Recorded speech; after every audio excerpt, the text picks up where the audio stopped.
पूर्वी नेपालको दुर्गम हिमाली काखमा अवस्थित छ विश्वको 5औं अग्लो हिमाल मकालु।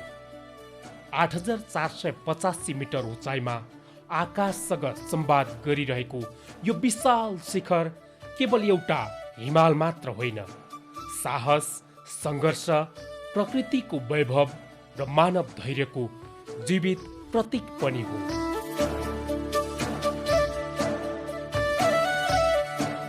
मकालुको आधार शिविरसम्म पुग्ने यात्रा भनेको केवल एक गन्तव्यमा पुग्ने यात्रा होइन, यो त हिमाल, जङ्गल, नदी, संस्कृति, इतिहास र मानव जीवनका अनगिन्ती कथाहरूसँग साक्षात्कार गर्ने अवसर पनि हो।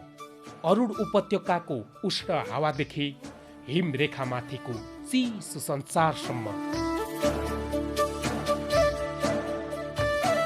ब्राह्मण, क्षेत्री, किराँत र शेर्पा लगायत विभिन्न संस्कृतिका बस्तीहरूदेखि मकालु बरुड राष्ट्रिय निकुञ्जको जैविक विविधतासम्म यो यात्रा हरेक मोडमा नयाँ दृश्य, नयाँ अनुभूति र नयाँ कथा बोकेर उभिएको छ।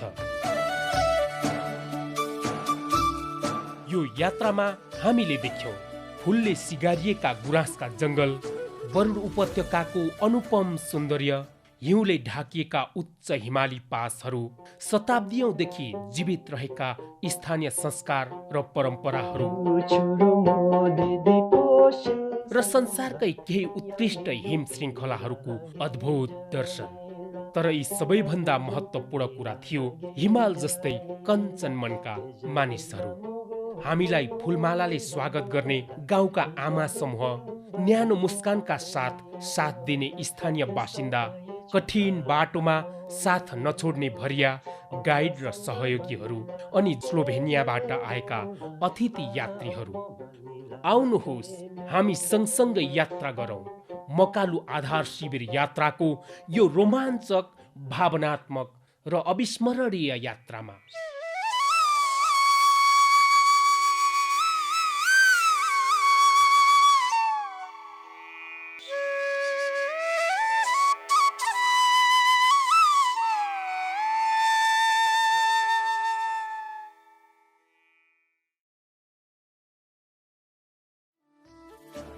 बिहान 9:30 बजे काठमाडौँबाट उडेको जहाजले केही समयमै विश्वको होचो अरुण उपत्यकाको तुम्लिङटार विमानस्थलको धरती छोयो। यहीबाट विश्वकै 5औं अग्लो हिमाल मकालुको आधार शिविरसम्म पुग्ने हाम्रो बहुप्रतीक्षित यात्राको औपचारिक सुरु भयो। आजको गन्तव्य मकालु गाउँपालिका वडा नम्बर 3 सिम्मा गाउँ। हजुर, आज हामी यो स्लोभेनियाको गेस्टहरू लिएर काठमाडौँबाट 9:30 फ्लाइट गरेर अहिले तुम्लिङटार आइपुग्यौँ। त्यहाँदेखि Tumlingtar airport is 425 meters elevation and from here we start Makalu trekking. विमानस्थलबाट निस्किएपछि हामी खाटबारी बजार स्थित करुवा होटल पुग्यौँ। बिहानको न्यानो भोजनसँगै यात्राको ऊर्जा सङ्कलन गरियो अनि सडक यात्राको पहिलो चरण सुरु भयो। मानेभन्ज्याङ, छ्याङकुटी र चिचिला बजार हुँदै हामी कोशी किमाथाङका राजमार्ग अघि बढ्यौँ। बाटोमा पर्ने फ्याक्सिन्दा दोभानमा भारतीय कम्पनीद्वारा निर्माणाधीन 900 मेगावाट क्षमताको जलविद्युत आयोजना अवलोकन गर्दै हाम्रो यात्रा हेदाङ्नागढीतर्फ मोडियो। सानो बजार भए पनि हेदाङ्नागढी इतिहास र किम्वदन्तीले भरिएको स्थान हो। यही मकालु बरुड राष्ट्रिय निकुञ्जको मुख्य कार्यालय तथा चेकपोस्ट छ। राष्ट्रिय निकुञ्ज क्षेत्रमा प्रवेश गर्न स्वदेशी तथा विदेशी सबै पर्यटकले अनिवार्य अनुमति लिनुपर्ने हुन्छ। विदेशीलाई चाहिँ 3000 र भारी बोकेर आउने भरिया प्लस अरू घुम्न आउनेहरूलाई चाहिँ 100 का दरले चाहिँ टिकट लिने गरेछ। र त्यसका लागि हाम्रो निकुञ्ज कार्यालयबाट चाहिँ जति पनि आउने पाहुनाहरूलाई सहज र एकदम सुलभ तरिकाले सम्बन्धित ठाउँमा आएरै बाटाबाटै आएर पनि हामीले टिकट काटेर सेवा दिने गरेका छौँ। विदेशी पर्यटकहरूको पासपोर्ट जाँच पडतालपछि हामी पुनः सीमातर्फ लाग्यौँ। साँझ करिब 5 बजेतिर सिम्मा गाउँ पुग्दा एउटा विशेष दृश्यले स्वागत गरिरहेको थियो। So Slovenia guest, special welcome for Makalu trek. Okay, thank you very much. So this is a Simma tourist hotel. हामी पुग्नु अघि नै स्थानीय बासिन्दा र आमा समूहका सदस्यहरू सामुदायिक होमस्टेको परिसरमा भेला भइसकेका रहेछन्। सिम्मा टुरिस्ट क्याम्प प्रालीद्वारा सञ्चालित सामुदायिक होमस्टेको प्रवेशद्वारमै फुलमाला र आत्मीय मुस्कान सहित अतिथिहरूको भव्य स्वागत गरियो। मकालु गाउँपालिका वडा नम्बर 3 मा अवस्थित सिम्मा साँच्चीकै रमणीय गाउँ रहेछ। यहाँ व्यवस्थित होमस्टे सञ्चालनका साथै कृषि पर्यटनको अवधारणा अनुसार कफी खेती विस्तार गरिएको छ। साथै मकालु बरोड सामुदायिक दन्त चिकित्सा सेवा केन्द्रले पनि यस क्षेत्रलाई थप विशेष बनाएको छ। रातिको भोजनपछि समूह नेता तथा कम्पनीका प्रबन्ध निर्देशक लाक्मा नुर्बो शेर्पाले भोलिको कार्यतालिका प्रस्तुत गर्नुभयो। If there is no snow, we can go this route easily because this route is very nice view to see all Himalaya from Baule Pass. But this time, त्यसपछि अतिथिहरूले स्थानीय विद्यार्थीहरूका लागि ल्याएका स्टेसनरी सामग्री र कपडाहरू सामूहिक रूपमा वितरण गरियो।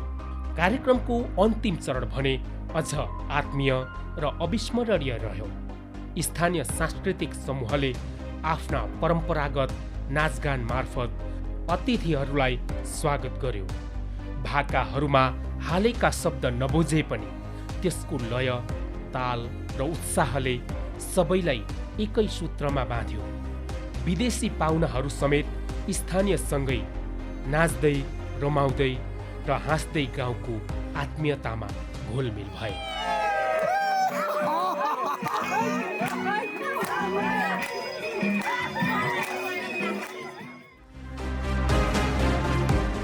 आजको गन्तव्य एकुवा गाउँ। बिहानको खानापछि भरियाहरूले आफ्ना भारी मिलाउन थाले। अतिथिहरू पनि यात्राको तयारीमा जुटे। आजको यात्रा दूरीका हिसाबले धेरै लामो नभएकाले हिँडाइ केही ढिलो गरी सुरु भयो।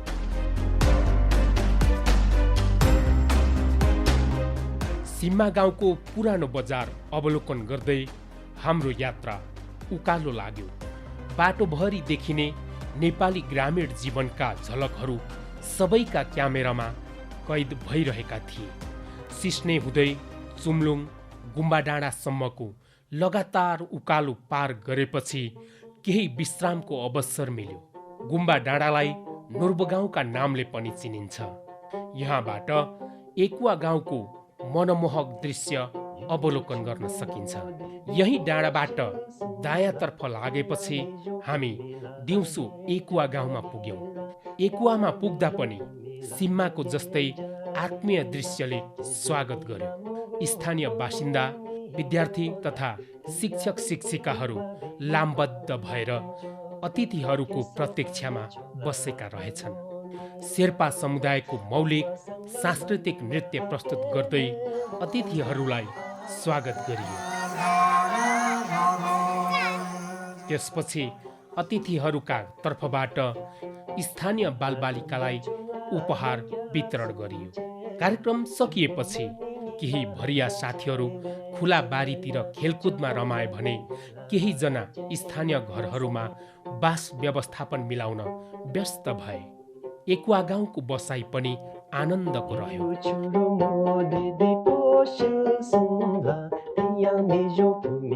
भान्सा टोलीको दिन सधैँझै बिहानैदेखि व्यस्तताका साथ सुरु भयो। समूहका लागि नास्ता र प्याक लन्च तयार गरियो। भोजन वितरणपछि यात्राको अर्को अध्याय सुरु भयो। आजको मार्ग बाक्ले गाउँ हुँदै सेदुवातर्फ जाने योजना छ। वास्तवमा यसपालिको मूल योजना बौले पास हुँदै मकालु आधार शिविर पुग्ने वैकल्पिक मार्ग प्रयोग गर्ने थियो। तर अप्रत्याशित रूपमा बेसिजनमै परेको बाक्लो हिमपातका कारण बौले पासको मार्ग बन्द भएपछि समूहले सेदुवातर्फ फर्किने निर्णय गर्यो।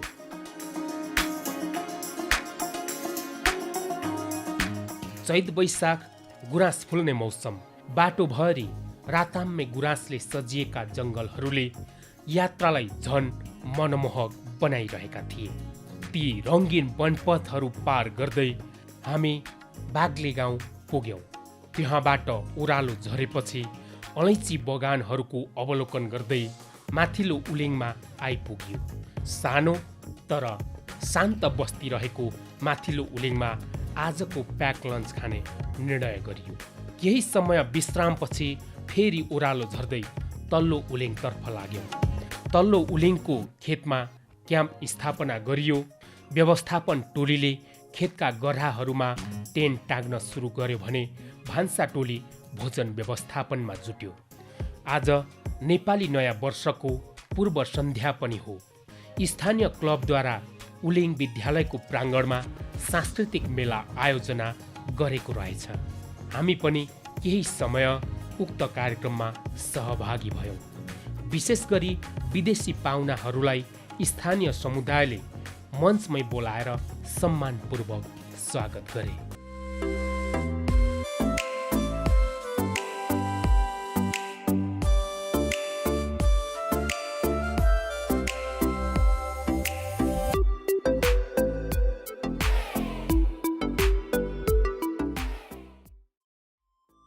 नियमित बिहानको खाजापछि हामी फेरि यात्राको तयारीमा जुट्यौँ।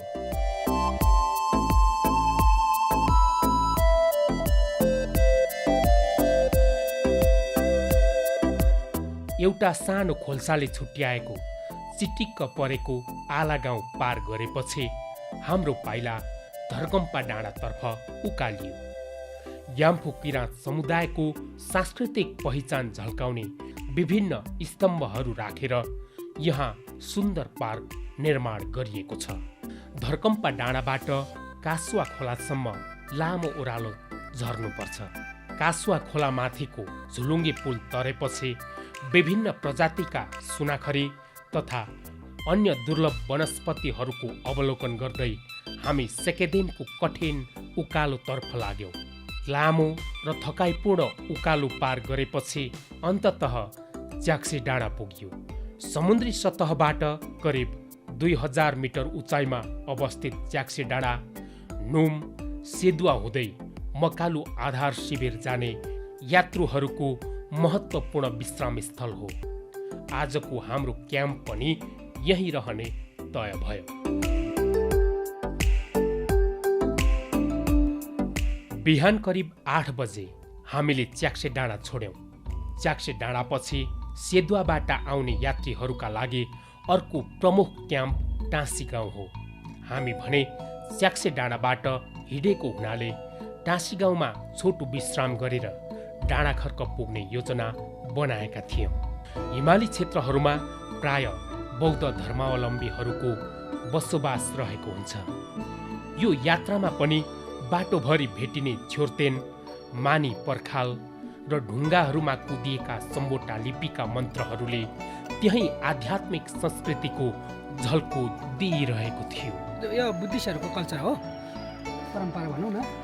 अब यो उहिलेदेखि यो एरियालाई एउटा शुद्धिकरणको लागि पनि गरिन्छ। कोही यस्तो मानि चाहिँ पहिरोलाई रोकथाम गर्नलाई पनि मन्त्र राखेर गरिन्छ भने यो चाहिँ कोही चाहिँ अब मरिसकेको मान्छेको नाममा पनि यो लाउँछ क्या।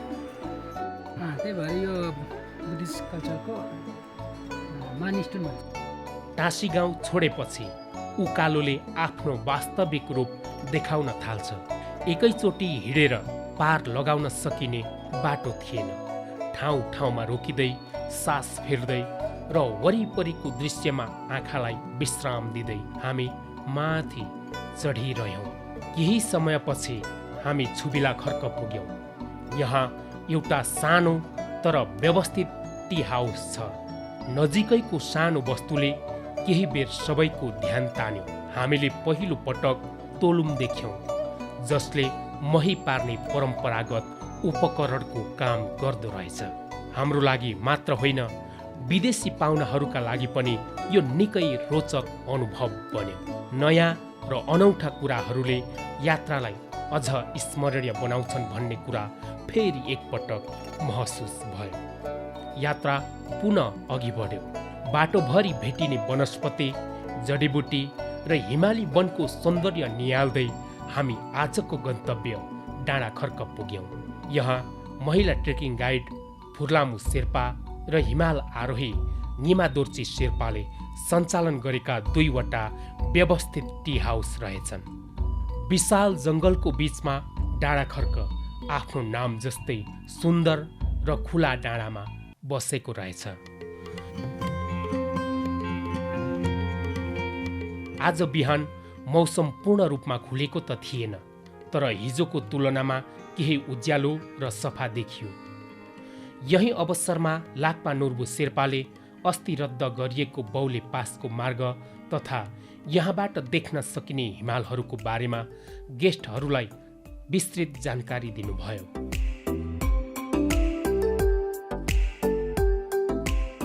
आजको गन्तव्य हो खोङमा डाँडा।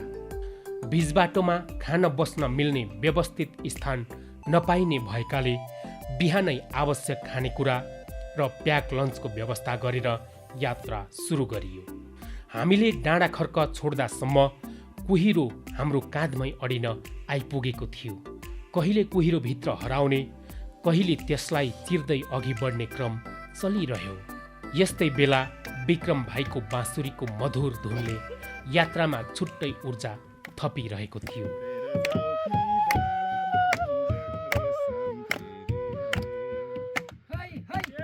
थकानले शरीर गले पनि त्यो सुरिलो सङ्गीतले केही क्षणका लागि मनलाई हलुङ्गो बनाइदिन्थ्यो।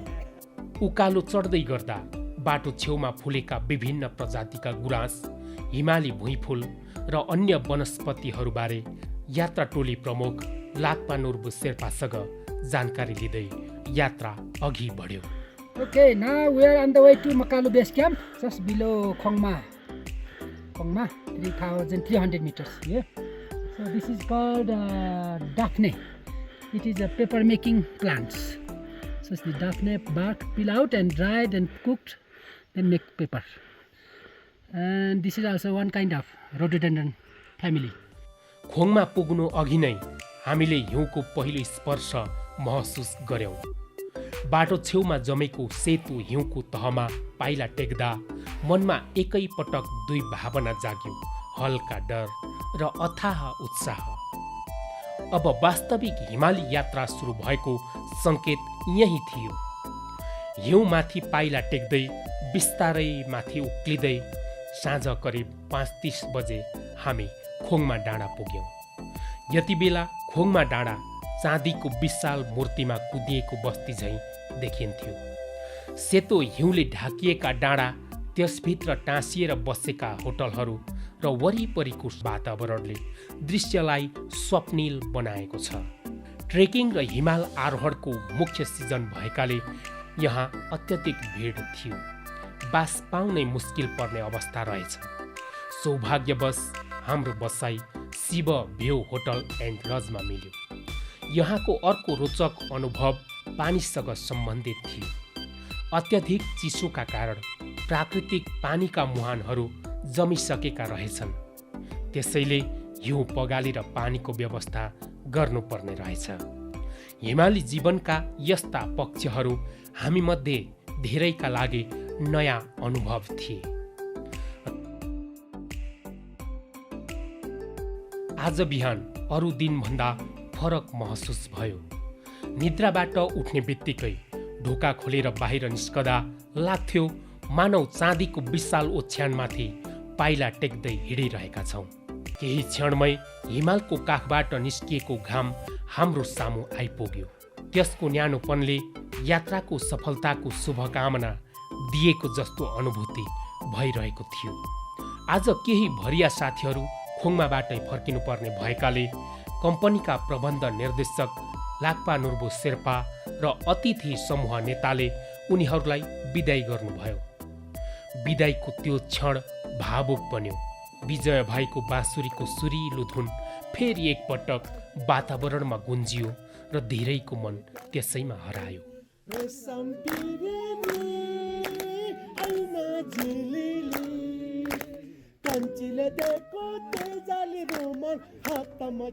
अब हाम्रो वास्तविक हिम यात्रा सुरु भयो।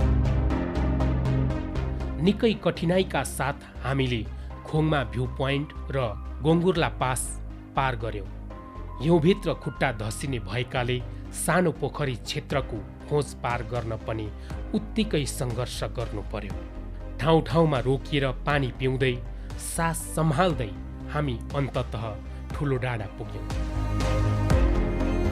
यो ठुलो डाँडालाई सेप्तेम्ला पास पनि भनिन्छ। 4200 मिटर उचाइमा रहेको ठुलो डाँडा यस महत्त्वपूर्ण यात्राको सबैभन्दा उच्च पास हो। यो ठुलो डाँडालाई सहज रूपमा पार गर्न सकियो भने यात्राको ठूलो चुनौती पार गरेको मानिन्छ। यहाँबाट पूर्व पश्चिम चारैतिरका हिम श्रृङ्खलाहरू अवलोकन गर्न सकिन्छ। आजको अन्तिम गन्तव्य भने 3800 मिटर उचाइमा रहेको दोबाटे। अझै ठुलो पोखरीको खोज र खिखिला पास पार गर्न बाँकी छ। हात्तीको आकृतिसँग तुलना गरिने ठुलो पोखरी स्थानीय समुदायका लागि अत्यन्तै पवित्र मानिन्छ।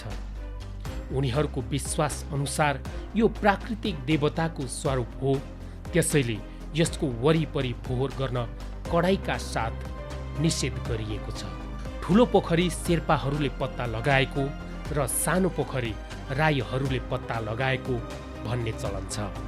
खिखिला पास यो क्षेत्र साउन भदौ महिनामा भेडा गोठहरूले भरिभराउ हुने गर्दछ। दिनभरि हिउँसँग सिलिपित्ती खेल्दै चिप्लिँदै सम्हालिँदै र रमाउँदै अन्ततः हामी दोबाटे पुग्यौं। यहाँ रहेको व्यवस्थित होटल यसपालि सेतो हिउँले सजिएको थियो। होटलभित्र भने सधैँझैँ चहल पहल थियो। दिनभरि हिउँमा भिजेका जुत्ता, पसिनाले सजिएका लुगा र थकित अनुहारहरू हिटर वरिपरि जम्मा भएर सुकाउने प्रयास गरिरहेका थिए।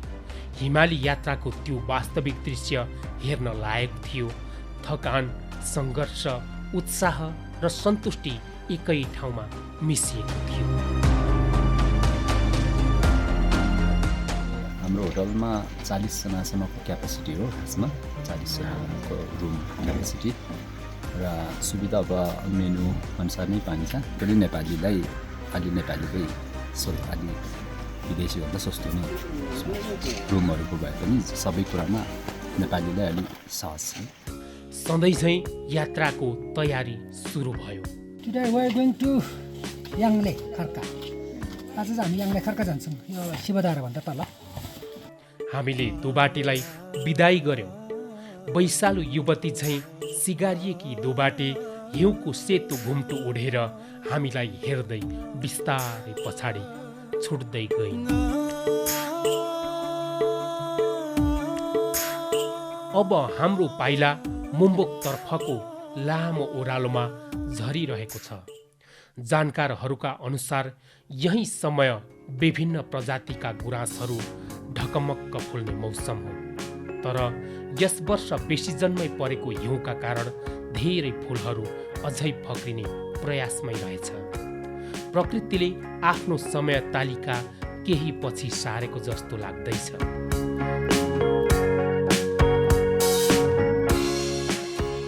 Mountain wild potato. This wild potato.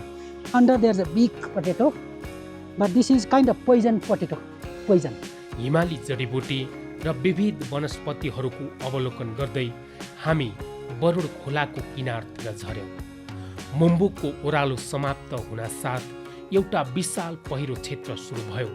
यो यात्राको सबैभन्दा संवेदनशील र जोखिमपूर्ण खण्डमध्ये एक रहेछ। माथिबाट जुनसुकै बेला ढुङ्गा खस्न सक्ने सम्भावना भएकाले सबैजना सतर्क र चनाखो हुँदै छिटो छिटो अगाडि बढ्यौं यो यात्रामा। यस्तो अवस्थामा हरेक पाइला सावधानीपूर्वक चाल्नुपर्ने हुन्छ। जसोतसो पहिरो पार गरेपछि वातावरण फेरि शान्त र मनमोहक बन्न थाल्यो। बरुड खोलाको सुन्दर झरना र हरियालीले थकान बिर्साइदियो।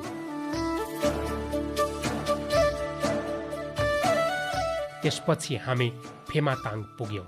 फेमाताङमा पहिले निकै राम्रो टी हाउस रहेको रहेछ, तर दुर्भाग्यवश आगलागीका कारण त्यो पूर्ण रूपमा नष्ट भइसकेको रहेछ।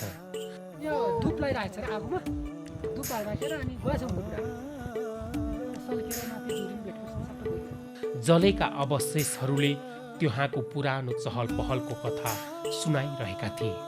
फेमाताङबाट हामी कहिले बरुड खोलाको दायाँ किनार कहिले बायाँ किनार हुँदै अगाडि बढ्यौँ। बाटो सहज भएकाले होला दिउँसोको 2 बज्न नपाउँदै हामी याङले खर्क पुग्यौँ। समुद्री सतहबाट 3600 मिटर उचाइमा रहेको याङले खर्क बरुड उपत्यकाको अत्यन्तै सुन्दर क्षेत्र हो। यहाँ व्यवस्थित होटलहरू, एउटा गुम्बा र निर्माणाधीन आकर्षक छोर्तेनले वातावरणलाई अझ विशेष बनाइरहेको छ। दिउँसोको खाजापछि सबैजना आफ्नै तरिकाले रमाउन थाले। कोही वरिपरि घुम्न निस्किए, कोही लुडो खेल्दै रमाए। उता भान्सामा भने सेफ कुक पवन कुलुङ अतिथिहरूका लागि विशेष परिकार तयार पार्न व्यस्त हुनुहुन्थ्यो।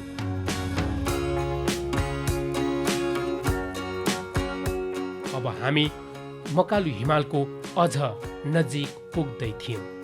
सालदिम र शेरसोङ पिकको टुप्पोमाथि सानो सुनौलो छिद्र फुटे जस्तो गर्दै घामको पहिलो किरण फैलिन थाल्यो।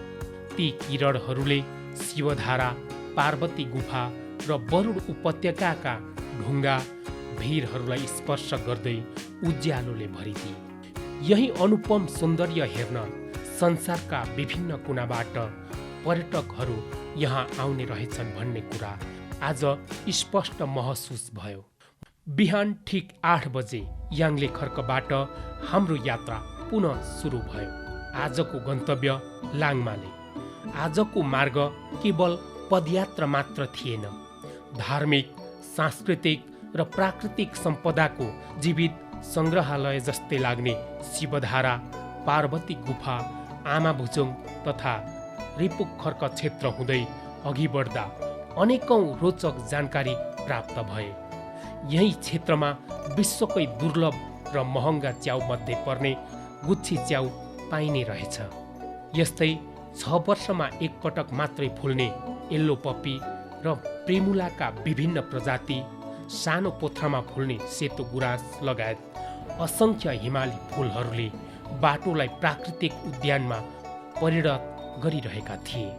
मौसम खुलेको बेला रिपुक खर्कबाट नेपौ, सामलाङ, पिरामिड र 7 पिक जस्ता हिमालहरूको मनमोहक दृश्य एकैसाथ अवलोकन गर्न सकिने रहेछ। तदोसा क्षेत्रमा पुग्दा स्थानीय धार्मिक विश्वास र किम्वदन्तीहरूका बारेमा पनि जानकारी पाइयो। यहाँ औतारी लामाले तपस्या गरेको गुफा, तपस्या गर्न जाँदा घोडा बाँधेको स्थान तथा वज्र प्रहार गरेर तिब्बतबाट तानेको पानी भन्ने जनविश्वास जोडिएको ढुङ्गे छहरा प्रत्यक्ष अवलोकन गर्न सकिन्छ। तदोसा पार गरेपछि ज्याक खर्कको सानो पहिरो क्षेत्र काट्दै हामी लाङमाले पुग्यौँ। अहिले लाङमालेमा धेरै होटलहरू निर्माण भइसकेका छन्।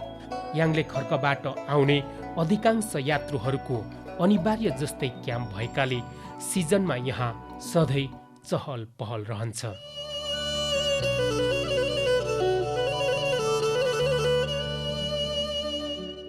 आजको दिन हाम्रो यात्राको सबैभन्दा प्रतीक्षित दिन। नेपौ हिमाललाई हातले छुन सकिएला जस्तो लाग्ने लाङमाले क्याम्पबाट आज हामी मकालु आधार शिविरतर्फ प्रस्थान गर्दैछौँ। About Slovenia and climbing in Makalu, Yes. this is very interesting because 50 years ago our climbers climbed south face of Makalu. They needed, I think, 2 months to reach the summit, and this was a great success.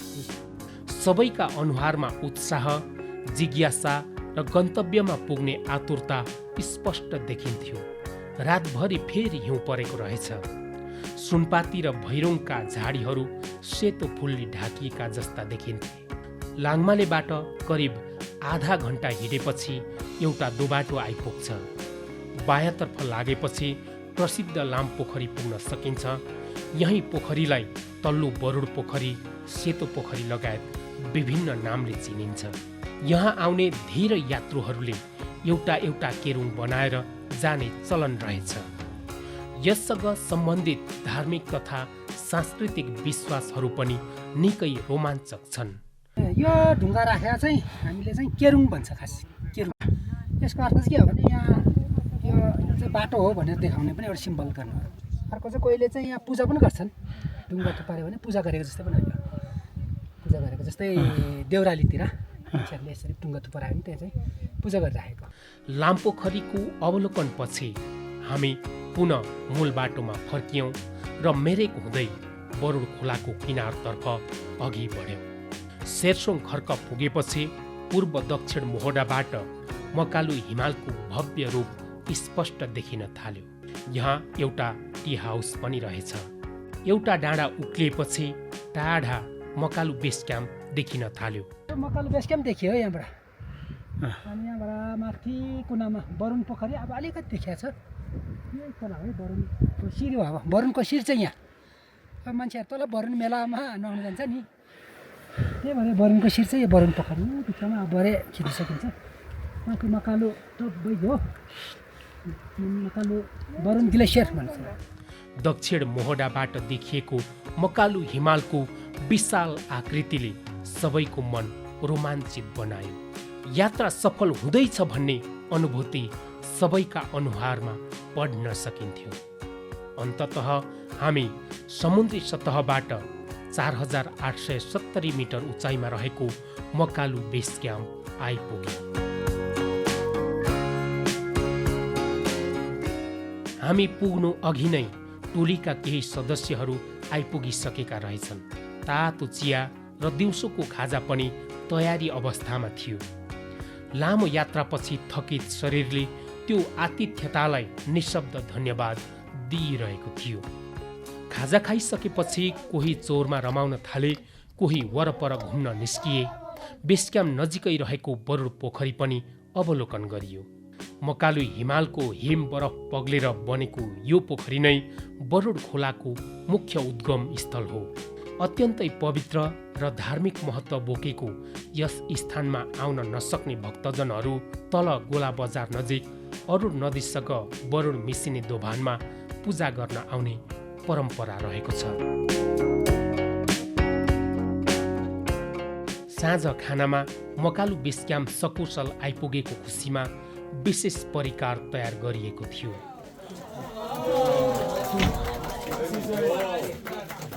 त्यो साँझ केवल भोजनको होइन, सफल यात्राको उत्सव पनि थियो।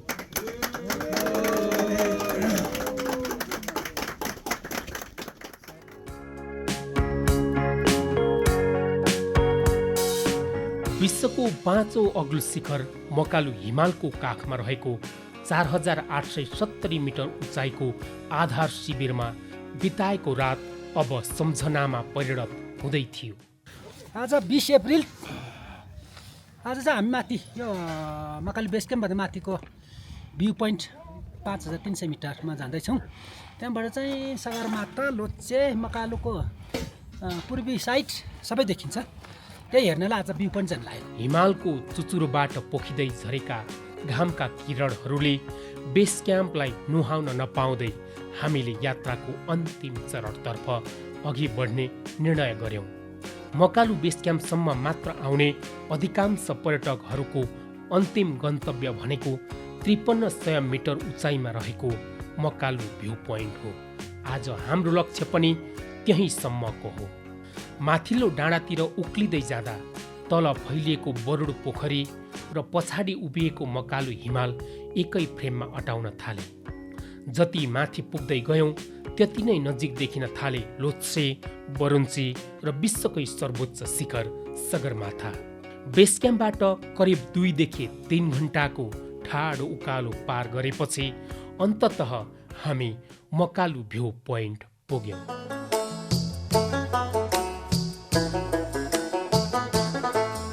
यहाँबाट देखिएको दृश्यलाई शब्दमा बयान गर्न सकिँदैन। आहा, चारैतिर फैलिएका हिम श्रृङ्खलाहरू, आकाश छुने सेता शिखरहरू, गहिरा उपत्यकाहरू र हिम नदीहरूले सिगारिएको भूदृश्य हेर्दा लाग्थ्यो यदि पृथ्वीमा स्वर्ग कतै छ भने त्यो स्थान यही हुनुपर्छ।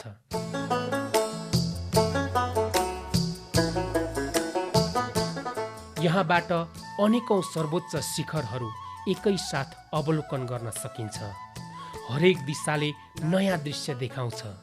हरेक क्षितिजले नयाँ आश्चर्य प्रस्तुत गरिरहेको छ। केही समय त्यो अनुपम दृश्यलाई आँखाभरि कैद गरियो, तस्बिरहरूमा मात्र होइन, मनको गहिराईहरूमा पनि।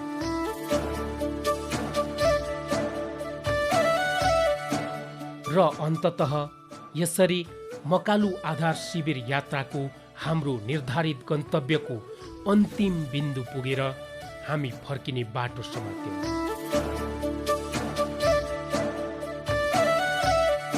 साथमा थिए अनगिन्ती सम्झनाहरू, हिमालले सिकाएका धैर्यका पाठहरू, बाटोले दिएको सङ्घर्षको अनुभूति र प्रकृतिले दिएको अविस्मरणीय आनन्द।